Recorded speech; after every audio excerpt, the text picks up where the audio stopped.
بسم اللہ الرحمن الرحیم۔ السلام علیکم ورحمۃ اللہ وبرکاتہ۔ سبق فعل امر کے حصہ دوم میں آپ سب کو خوش آمدید۔ آئیے ہمیشہ کی طرح نیا سبق شروع کرنے سے پہلے پچھلے سبق کا ایک مختصر سا مراجعہ کر لیتے ہیں۔ پچھلے سبق میں لیے گئے فعل امر، جسے اردو میں فعل امر حاضر بھی کہتے ہیں، اس کی تعریف اور صیغوں کو کچھ اس طریقے سے جانا تھا۔ فعل امر حاضر وہ فعل جس میں کسی کام کے کرنے کا حکم پایا جائے اور ایسے شخص کے لیے وہ حکم ہو جو کہ سامنے موجود ہے یا حاضر ہے۔ عربی میں اسے فعل امر اور اردو میں فعل امر حاضر کہا جاتا ہے۔ فعل امر بنانے کے لیے فعل مضارع میں مندرجہ ذیل تبدیلیاں کی جاتی ہیں۔ اب یہ ایک بات جان لیں کہ فعل مضارع کے جو مخاطب کے صیغے ہوتے ہیں، کیونکہ فعل امر مخاطب کو امر یعنی حکم دیا جاتا ہے جو کہ سامنے موجود ہوتا ہے، حاضر ہوتا ہے، اسے مخاطب کیا جاتا ہے، مخاطب کر کے حکم دیا جاتا ہے۔ تو چونکہ فعل امر کے مخاطب کے صیغے ہم تبدیل کرتے ہیں فعل امر میں، تو اس لیے یہاں پر ہم فعل امر کے مخاطب کا جو صیغہ ہے پہلے والا، اسی کی ہی مثال کو یہاں رکھیں گے۔ دو مثالیں ہیں آپ کے پاس، تنصروا اور تضربوا۔ تو طریقہ کار کیا ہے کہ علامت مضارع شروع سے ہٹا دی جائے گی۔ تنصروا کی جو علامت مضارع ہے شروع میں وہ تا ہے، تضربوا کی بھی علامت مضارع جو ہے وہ بھی تا ہے، کیونکہ ہم نے جانا تھا فعل مضارع مخاطب کے جتنے بھی صیغے ہیں وہ تا سے شروع ہوتے ہیں۔ تو علامت مضارع تا ہٹا دینے کے بعد حمزۃ الوصل لگا دیا جاتا ہے۔ حمزۃ الوصل ایسا الف ہے جو کہ وصل ملانے کے لیے لگایا جاتا ہے۔ حمزۃ الوصل کو ادا کرنے کے لیے، ادائیگی اس کی کرنے کے لیے پیش یا زیر دیا جاتا ہے۔ اب پیش کس صورت میں دیں گے؟ اس صورت میں جب آپ کا جو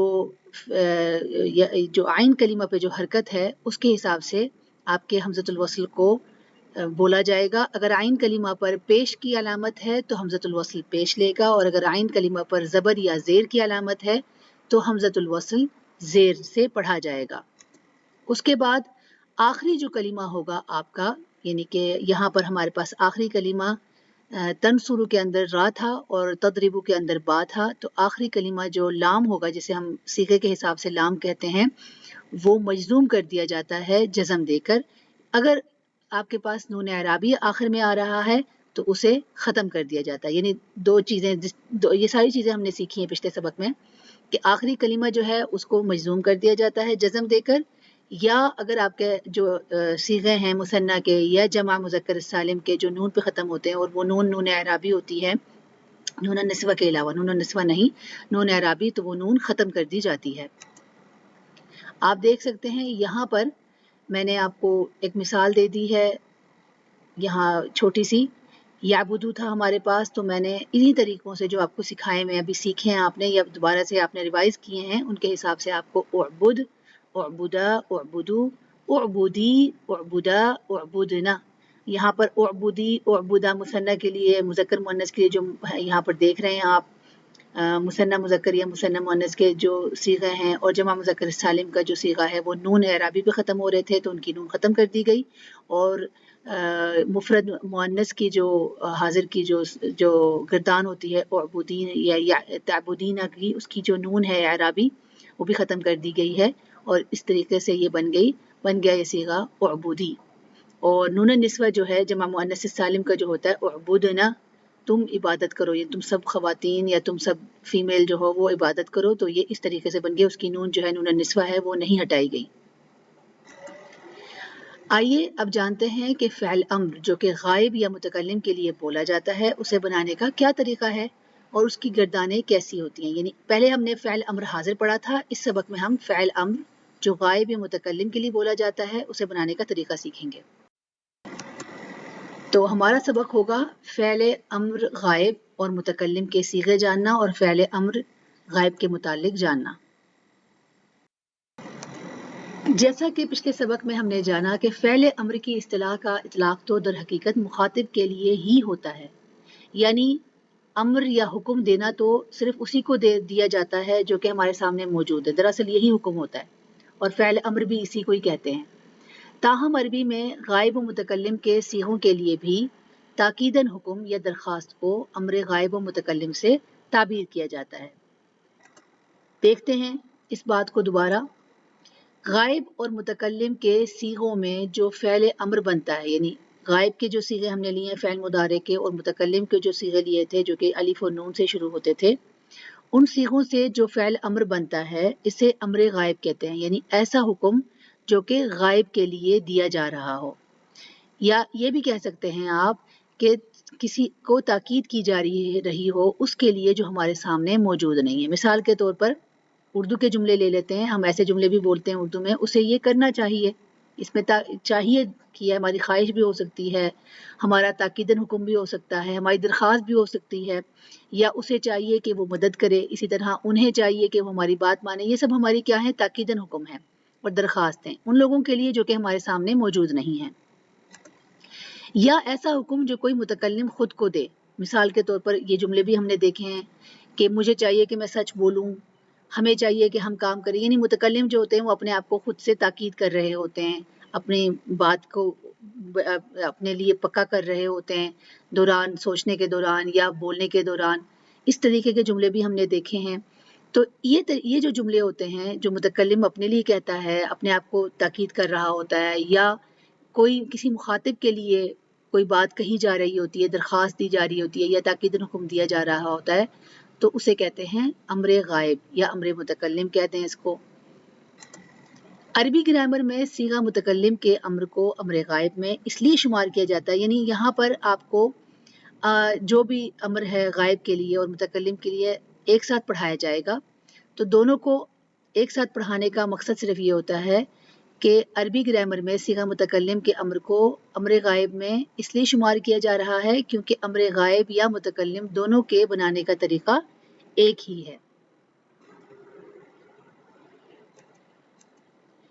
فعل مضارع کے ساتھ لام لکھنے والے سبق میں ہم نے جانا تھا کہ مضارع کو جزم دینے والے حروف میں لام امر بھی ہوتا ہے.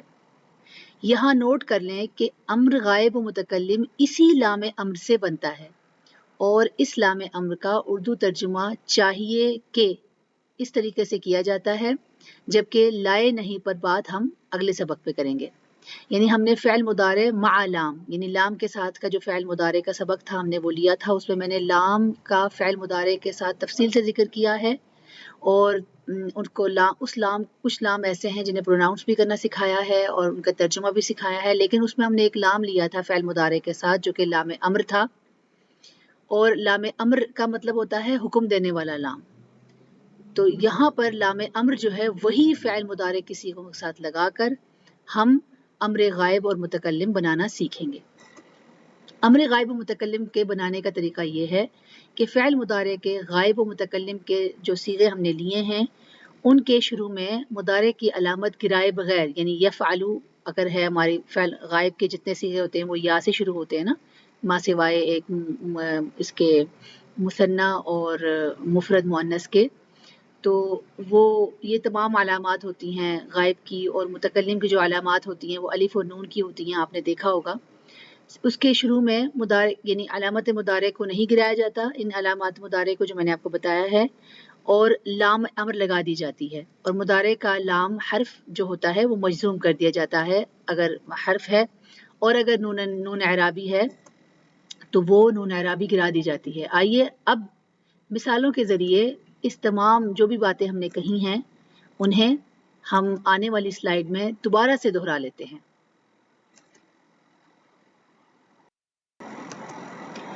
فعل امر غائب یا متکلم کے لیے بنانے کا طریقہ کار کیا ہے؟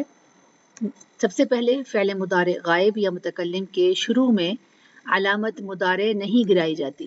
آپ کے سامنے ہے، اگر ہمارے پاس یفعلو ہے یا افعلو ہے، یہ پہلا صیغہ ہی لیے میں نے مفرد مذکر کے، یہاں پر افعلو جو ہے وہ مفرد مذکر و مؤنث دونوں کے لیے استعمال ہوتا ہے، ان کی کوئی علامت نہیں گرائی ہوئی. علامت مضارع گرائے بغیر لام امر جو کہ لام زیر لی کے ذریعے سے پڑھا جاتا ہے مضارع غائب یا متکلم کے صیغوں کے شروع میں لگا دی جاتی ہے. لام لگا دی ہے لیفعل اور لیافعل. اس کے بعد علامت مضارع کے ساتھ لام زیر لی یعنی لام امر لگانے کے بعد آخری لفظ پر جزم کی علامت لگا دی جاتی ہے.